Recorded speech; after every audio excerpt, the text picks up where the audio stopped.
Good afternoon. Good afternoon, Madam Chair. Thank you. Good afternoon, Senate Finance, and to our guests. Today is Thursday, March 30th, 2023. The committee has 5 bills for consideration today. We're going to just go through the list of 5 and hope not to keep you long. All of the bills, I believe, are sponsor only today. So we're going to start with House Bill 513, Investor-Owned Utilities Prevailing Wage Enforcement. Good afternoon, Delegate Queen. Good afternoon. Good afternoon, Chair Griffith, Vice Chair Klossmeyer, and members of the Senate Finance Committee. It's great to see you all, those especially that I know from the House. So I'm, again, for the record, Delegate Pam Queen. I'm looking for a favorable recommendation for HB 513, Investor-Owned Utilities Prevailing Wage Enforcement. This bill clarifies enacted law that contractors hired by investment utilities must pay prevailing wage for certain underground utility work. And so unfortunately, we've had some issues or confusion, and I know Delegate Senator Kramer knows about this not happening. And so we have gotten all the parties at the table, and we've worked with the utilities, labor, PSC, and have crafted language to actually finalize this bill. So this bill was able to pass out of our House Economic Matters Committee as well as off the floor. And we believe it's the language that we need to go forward to make sure this prevailing wages are paid. So we look for a favorable recommendation from the Senate Finance Committee. Thank you. Thank you very much. Senator Kramer.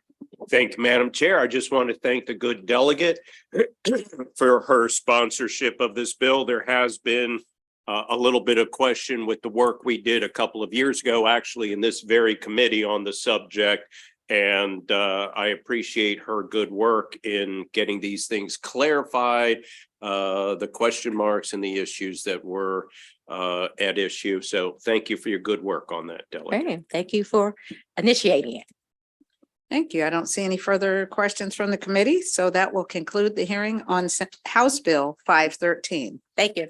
Colleagues, will turn to our next bill, which is House Bill 863, Public Health Chief Medical Examiner Corrections to Autopsy Findings and Conclusions.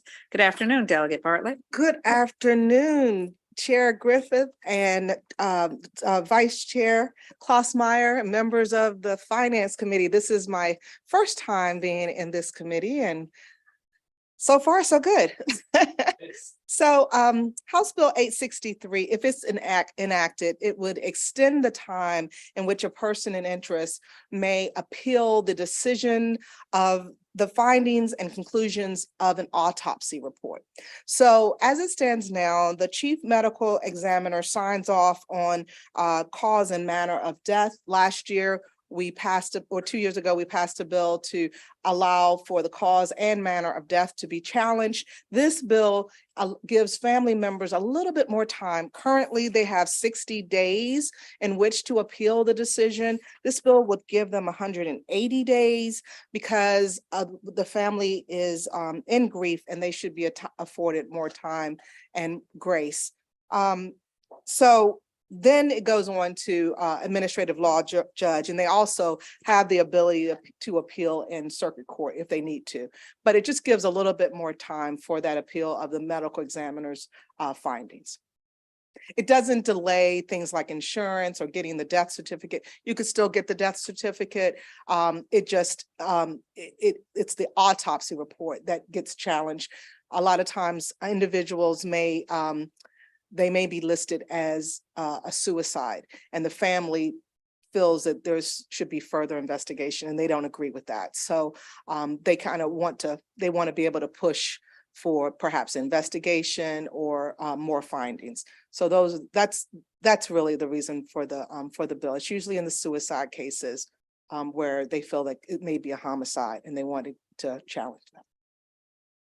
Thank you. Senator Guile. Thank you, Madam Chair. I just have a comment. So Delegate Bartlett was very kind to welcome me yesterday to the House Judiciary Committee, and I just wanted to extend my same warm welcome back to her. So it's very good to see my colleague from Anne Arundel County here. Thank you. Very good to see you. Thank you, Madam Chair. Very good to see you. That was very kind. Thank you, Senator. And I thank you for your explanation because I was sitting here thinking, are there occasions where this, and so your example helped me get my arms around the reason for the bill. Good to see I you. don't see any further questions from the committee. So Senator Mounts. I'd just like to pile on and welcome a former colleague to Senate Finance Committee. It's great to see you. Great to see you. It is, I really have never met you formally, so it's wonderful to have you here. very good to be here. Good to Yeah. see everyone. Good to see you. Thank you very much. That Thank you. concludes the hearing All on right, House take care. Bill 863. Colleagues, we're now going to turn to, and I think there's a staff person here to present Chair Pena Melnick's bill. Very good. We're going to have House Bill 977, which is Maryland Department of Health, Office of the Chief Medical Examiner. Good afternoon. Good afternoon. Good afternoon, Madam Chair, Madam Vice Chair, members of the committee. My name is Ruth Getachew for the record, and I'm here testifying on behalf of Delegate Pena Melnick in support of House Bill 977 as amended. Throughout this session, you've heard countless testimony on the workforce shortages that many agencies are experiencing, and the Office of the Chief Medical Examiner is no different. When the office was created years ago, responsibility was split between the Maryland Department of Health and the State Postmortem Examiners Commission. Although many of the administrative responsibilities fall within the purview of the department, the commission is tasked with employing staff and ensuring that the OCME, or the Office of the Chief Medical Examiner, has the appropriate equipment. Many of these processes, such as budgetary, fiscal, human resources, and procurement functions, are integrated in the work of the respective program offices within the Department of Health. And so this bill aims to streamline these processes and provide greater oversight responsibility of the operations of the OCME. The bill will also rename the commission to the Postmortem Examiners Advisory Committee, and there are two amendments to the bill. The first clarifies language that the department, not the commission, is responsible for ensuring that the number of staff doesn't fall to a level that would constitute a Phase 2 violation, according to the National Association of Medical Examiners. The second amendment simply changes sponsorship of the legislation to Delegate Pena Melnick. The OCME needs our support. This bill passed unanimously out of the House with support from all involved parties. And I have the newly appointed Deputy Director of Public Health here as well to attest to that. We just need the Senate Finance's help getting this legislation over to the finish line. Thank you all for the opportunity to present this bill, and we respectfully request a favorable report. Thank you very much. Are there any questions on this bill? Seeing none, thank you very much for your testimony. Give our regards to the chair of HGO. Thank you. That will conclude the Gladly. hearing. Thank you. All right, thank you very much. We'll now turn to, we have two Montgomery County delegation bills that we will hear, and we're going to invite to present them the chair of the Montgomery County delegation, Senator Kramer. And I thank you for that, Madam Chair. Good afternoon to you. Good afternoon to my colleagues and the vice chair as she's, well, I thought heading out the door, and the vice chair. Colleagues, the bill before you brings into balance a collective bargaining issue we have in Montgomery County with the Montgomery County Sheriff's Office. Currently, interestingly enough, issues regarding to pay and salary are negotiated with the county executive for the sheriff's department. And within that framework, currently there is binding arbitration if there is an impasse in the negotiations. Either party can seek binding arbitration. However, with regard to working conditions, the bargaining unit negotiates with the sheriff's office rather than the county executive on working condition issues. And in that circumstance, there is not binding arbitration when there is an impasse. So the bill before you creates an equivalency between negotiations with the county executive for for salary and working conditions with the sheriff's office to provide for binding arbitration when there is an impasse. The bill has passed unanimously out of the Montgomery County Senate delegation, Madam Chair. I would ask for a favorable report. Thank you. Are there any questions for the sponsor on House Bill 763? Seeing none, that will conclude the hearing on that bill. We'll now turn to House Bill 764. Thank you for that, Madam Chair. Members of the committee, Ben Kramer introducing House Bill 764.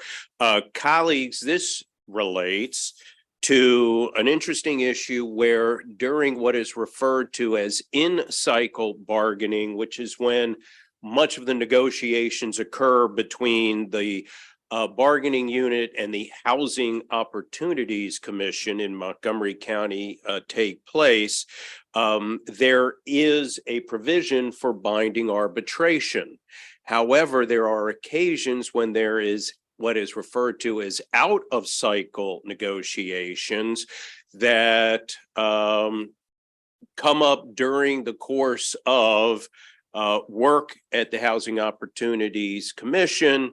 And when both parties agree, the bargaining unit as well as the Housing Opportunity Commission to engage in negotiations with regard to whatever the issue may be, we don't have binding arbitration during those out of cycle negotiations. So currently, when it's an out of cycle in cycle negotiation, there is binding arbitration. However, on those occasions when negotiations open up during an out of cycle negotiation, there is no binding arbitration when there is an impasse. So the bill before you puts the same policies in place for binding arbitration during out of cycle negotiations that currently apply to in-cycle negotiations. And again, with that, the Montgomery County Senate delegation passed the bill unanimously, and I would ask for a favorable report. Thank you very much, Senator Mounts. Well, yeah, and thank you for that explanation, the in cycle and out of cycle. When is in cycle? I don't mean, and if you don't know, that's okay. Sure. I don't think that affects it. But I'm interested, when is in cycle and when is out of cycle? And is this for all county employees or is it for just a group of certain employees? Well, interestingly, this brings parity because in the Montgomery County government, the employees currently have binding arbitration, both in cycle and out of cycle during negotiations. Within the Housing Opportunities Commission, the binding arbitration applied to in cycle, but there was a question as to whether out of cycle, would it apply to out of cycle? So within county government right now, it applies in both circumstances. With the Housing Opportunities Commission, this will now make it applicable both in cycle and out of cycle. And in cycle is what you would consider the typical, we're working out a 2-year contract on terms and pay, et cetera.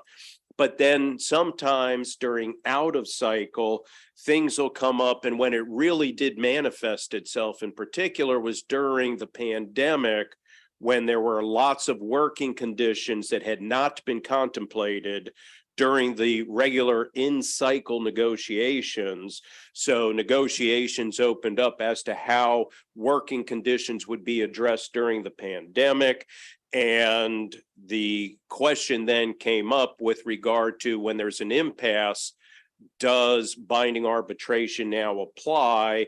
And because there was some uncertainty, the bill before you creates certainty and makes it clear binding arbitration will apply regardless of whether it is during typical in-cycle or out of cycle negotiation. So there's no hard date for in cycle or out of cycle. It seems based off Correct. of that explanation, it's just a level of which negotiations are focused on a new agreement or just address an issue. Yeah, when something comes up that, had not been previously anticipated or addressed, Now they open up negotiations and work through the issue. Thank you for the explanation and for the people that make housing available for all those who need it. Indeed. Thank you. Are there any further questions for the sponsor? If not, that concludes the hearing on House Bill 764, and it concludes the work for today in this committee. I just ask everyone to stay close tomorrow. We will do voting after the 11 o'clock floor session. Thank you all very much.